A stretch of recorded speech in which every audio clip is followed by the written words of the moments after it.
GDP grew 0.1% in the 3 months to August after it flatlined in July. No doubt Rachel Reeves, who's over in Washington at the IMF, is going to try and make some hay over that, isn't she? Oh, yes, there'll be plenty of positive spin, Mike, but it's not easy, is it, when we're set to have the highest inflation of any country in the G7. It's currently at 3.8%, so nearly double the Bank of England's target, and that obviously erodes the money that people have in their pockets and exacerbates the cost of living crisis. Yes, we're around in the middle of the pack when it comes to growth for G7 nations, but we're pretty much flatlining, and we desperately need growth. Labour desperately need growth, of course. That's what they promised us going into the July election last year. But the country needs growth, the growth if we're to get out of the economic mess that we are currently in. So how many weeks have we got now until the November 26th budget? And the walls are really closing in on Rachel Reeves. She's got very little room for manoeuvre. She's talking about tax rises on the wealthy. Well, I'm afraid that's inevitable. She's also talking about spending cuts. Well, I'll believe those when I see them, because ultimately, Mike, the left believe that they can spend our money better than we can ourselves. They won't want to cut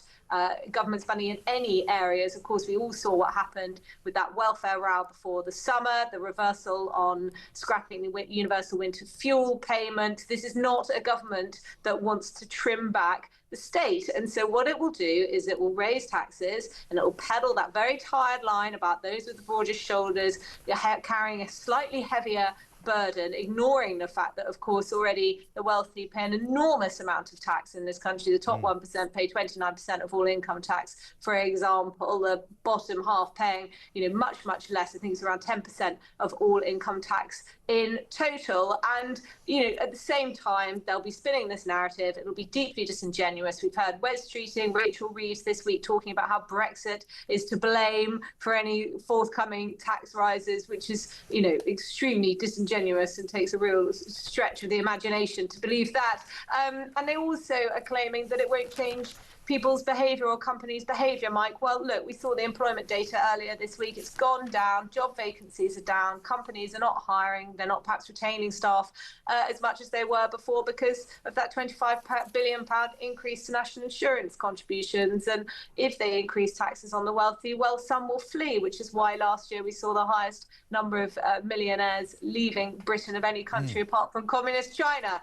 So I'm afraid to say that long story short, it's all pretty terrible and it's going to get worse. It really is. And she's blaming everything, not just Brexit. She's blaming austerity. Nigel Farage gets a bit of blame. The Tories, it's nothing to do with her at all that the economy is going down the gurgler faster than you can say, Jeremy Thorpe, for heaven's sake. It is ridiculous. And the trouble that I've got with her is that, she says she's going to target the rich. The question is, who does she define as rich? It's basically anybody that's got any assets of any kind, a house, a pension, anything that they've worked for all their lives is going to be classified as rich, and she's going to come after them.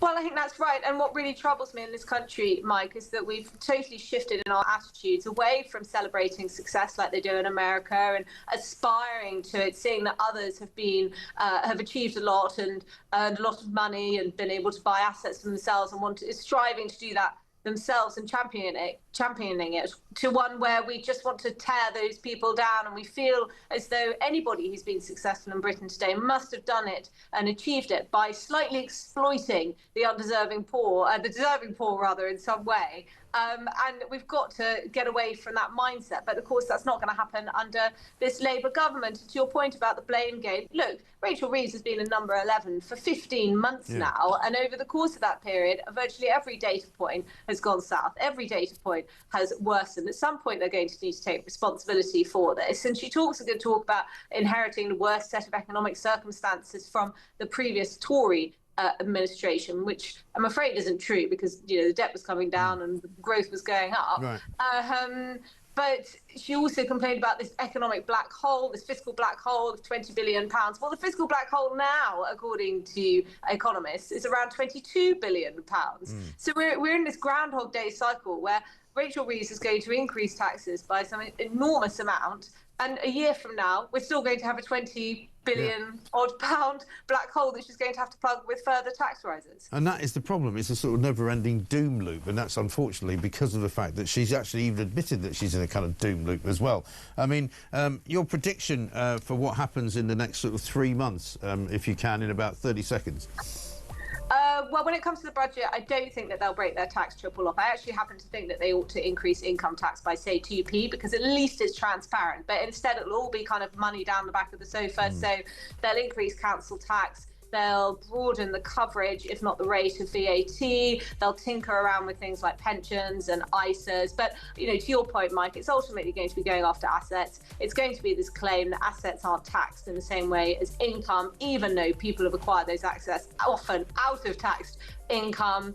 And there will be changes to behaviour, just as we've seen with, business closures, school closures, and so on and so forth. Good stuff. Annabel, good to see you. We've got to run. Thank you very much indeed.